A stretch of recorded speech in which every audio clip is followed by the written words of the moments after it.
Dalam setiap malam saya doa, dan saya yakin banget bahwa pemimpin yang nanti akan menaklukkan Konstantinopel, yang akan merebut Hagia Sophia, lalu kemudian yang akan menjadi seorang pemimpin terbaik, yang memimpin pasukan yang terbaik, ada di depan mata saya. Kamu orangnya, yang dijanjikan oleh Rasulullah.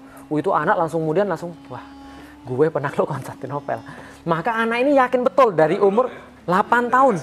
Langsung anak ini jadi istimewa. Coba lihat nih. Dia menguasai 8 bahasa ketika berumur 16 tahun. Karena pandangannya bukan cuma masalah gadget, bukan cuma masalah cewek, tapi dia melihatnya Konstantinopel. Maka 8 bahasa ketika berumur 16 tahun. Kenapa? Karena dia harus memimpin pasukan internasional. Nah, menjadi masalah. Kenapa pendidikan zaman sekarang menjadi masalah? Karena sejarahnya dari awal masalah.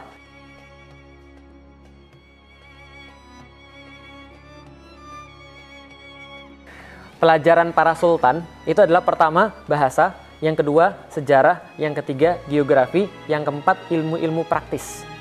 Ilmu-ilmu praktis itu ya kayak misalnya gimana cara buat katapult gitu kan ya, gimana. Jadi itu ilmu-ilmu praktis. Nah, jadi ini belajar sejarah dan geografi termasuk sakofah kesultanan. Ini namanya Selat Bosforus. Selat Bosforus ini Selat Dardanel.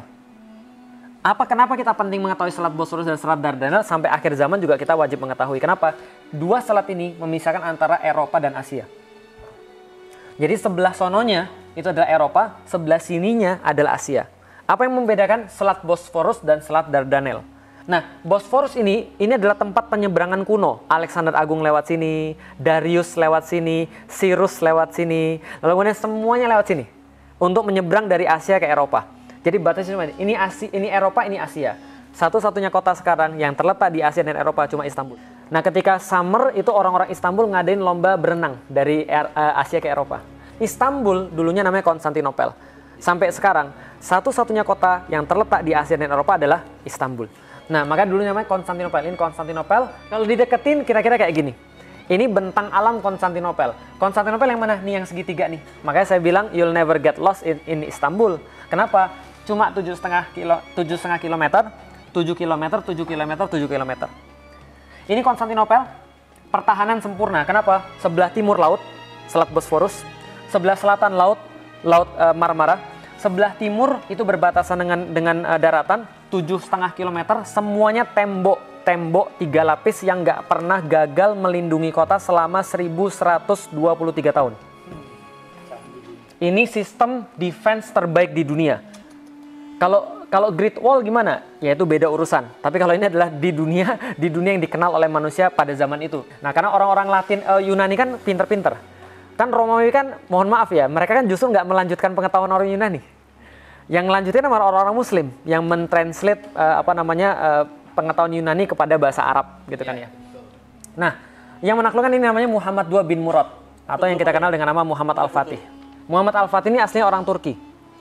Karena dia orang Turki, maka ini gambar digambar ketika umurnya sekitar 21 tahun.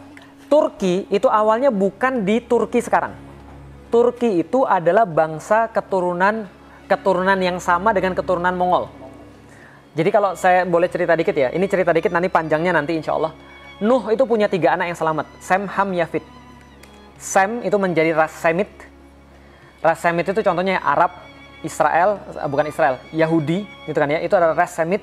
Ada ras Ham. Ham itu adalah Hamid. Ras Ham itu adalah orang-orang hitam yang rambutnya kayak kismis. Itu ras Hamid. Contoh misalnya lagi orang-orang Afrika itu Hamid. Dan orang-orang sekarang yang hitam-hitam semua Hamid. Lalu ada lagi ras namanya Yafitik. Yafitik ini adalah dikisahkan sipit. Lalu kemudian wajahnya kayak perisai. Karena pesek. Nah, Muhammad II bin Murad ini adalah orang Turki. Turki adalah salah satu sepupunya Mongol. Muhammad II bin Murad ini aslinya orang Turki. Karena dia orang Turki, dia sipit sebenarnya. Maka Osman Ghazi itu sipit. Tapi Orhan itu sudah nikah sama orang Eropa. Nikah sama orang Eropa, lalu kemudian ibunya dia orang Yunani. Muhammad II bin Murad ini dari awal sudah ditugaskan oleh bapaknya pengen untuk dia menjadi pembebas Konstantinopel. Maka apa tugas bapaknya yang pertama? Bapaknya bertugas milihin guru-guru yang terbaik. 2 diantaranya namanya Syekh Ahmad Al-Qurani dan Syekh Aksyamsuddin. Syekh Ahmad Al-Qurani ini nasabnya langsung nyambung kepada Abu Bakar. Tugasnya ngajarin Quran. Nah, dia itu dipilihkan kenapa Syekh Ahmad Al-Qurani? Karena Syekh Ahmad Al-Qurani adalah ulama yang benar-benar ulama. Dia nggak mandang jabatan, dia nggak mandang uang dan segala macamnya. Muhammad Al-Fatih pertama kali ketemu dia ketika umur 6 tahun sampai 7 tahun gitu, 6 tahun lah kira-kira, ketemu dia petantang petenteng. Karena kalau ulama ketemu dia cium tangan ke Muhammad Al-Fatih. Ulamanya cium tangan pada Muhammad Al-Fatih, anak sultan. Ya kan? Tapi Ahmad Al-Qurani nggak mau. Lalu kemudian ketika dia ngelihat sifat petantang petenteng ini, dia bilang sama bapaknya, Murad, wahai Sultan, boleh nggak saya mengajari anak Anda sesuai dengan cara saya?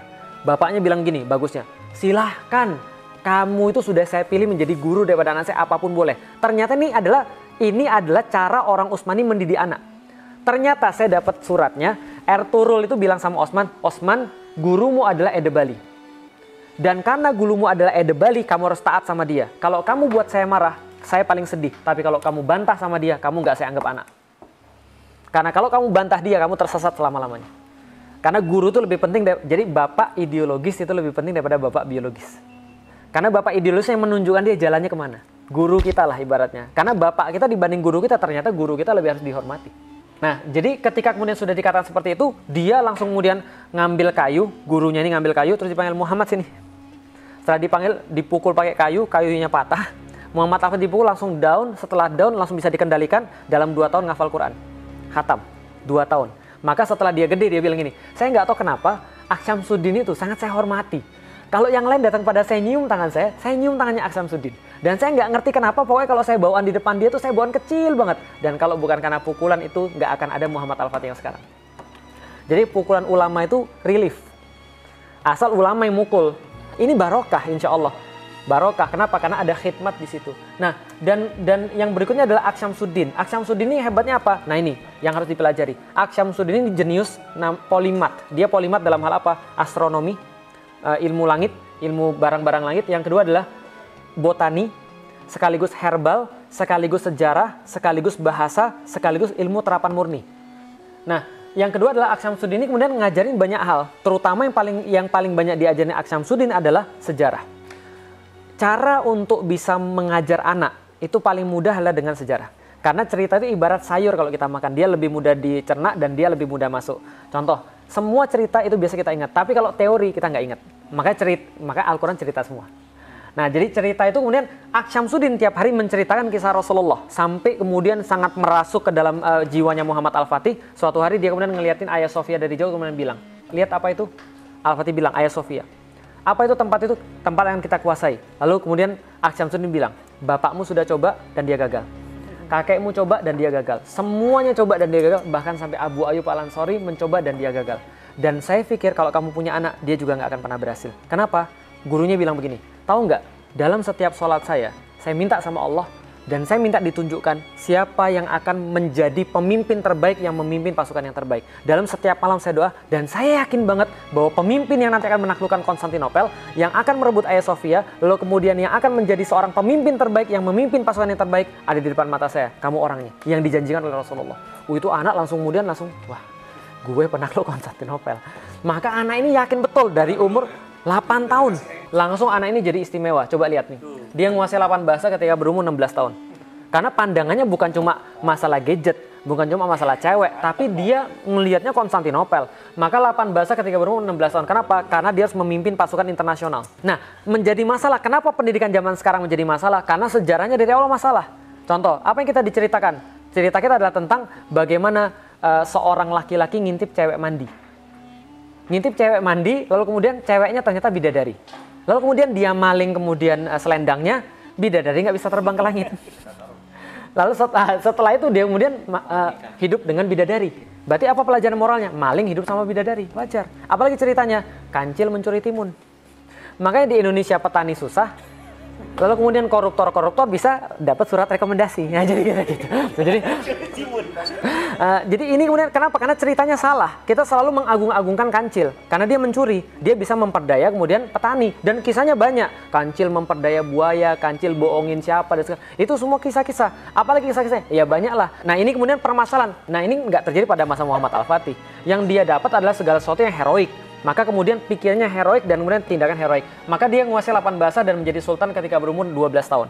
Dan yang lebih hebat adalah lihat orang-orang yang punya visi besar itu tidak akan pernah berlaku biasa.